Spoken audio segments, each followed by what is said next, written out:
sizga tarangina o'z o'rnida katta bo'lgan momiq ko'kraklarni bermagan. Lekin siz tashvishga berilmang. Hali hayot oldingizda va bunday chiroyli va sog'lom ko'kraklarga erishishga hali imkon bor. Bunday g'alabaga erishmoqlik uchun esa ozgina harakat va tibbiy bilim, sabr talab qilinadi. Shunda siz atrofga chiqishingiz bilan dugonayu tanishlaringiz, ishxonayu eringiz sizning bebaho qomatingizni bir bo'lagi bo'lmish ko'kraklaringizga nazar solmasdan tura olmaydi. Bu degani ayolni sog'lom qomatini bir qismi. Chiroyli jins vakillarimiz ko'krak bezlari mushaklar bilan ta'minlanmagan va shu sababdan ham taranglik berishda mushaklardan yordam kutilmaydi. Hurmatli tomoshabin, ayol ko'kragiga erkak qo'li tegishi va massaj qilishini foydali taraflarini so'zlab berishni boshladim.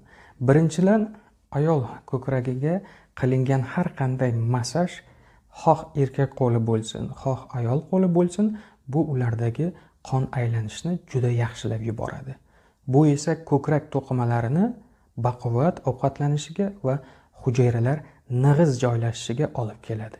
Natijada esa o'z o'rnida ko'kraklar osilib qolmasligi va taranglik berishiga katta hissa qo'shiladi. Muntazam ravishda erkak qo'li bilan massaj qilinib turilgan ko'kraklar egasini ko'krak kasalliklarini o'z ichiga oluvchi mastopatiya kasalliklari va eng asosiysi ko'krak saratonini oldini olishga sabab bo'ladi. Negaki qon yaxshi aylanib turgan joyda immun hujayralari ham doim faol xizmatga shay turadi va har bir kalla ko'targan rak hujayralarini o'z vaqtida topib, ture o'rningdan deb organizmdan haydab chiqarib yuboradi.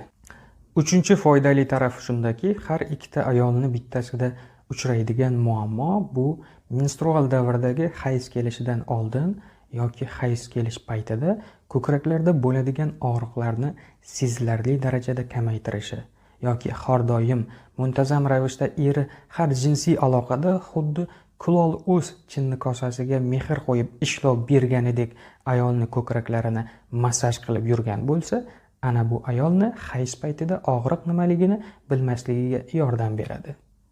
To'rtinchi yaxshi tarafi shuki, hozirdagi har 5 ta ayoldan bittasida uchrab boshlagan mastopatiya guruh kasalliklari, masalan, fibroadenoma, kista, absses, fibroz kabi ko'krak kasalliklari va boshqa har bir bez paydo bo'lishlarini oldini oladi va sal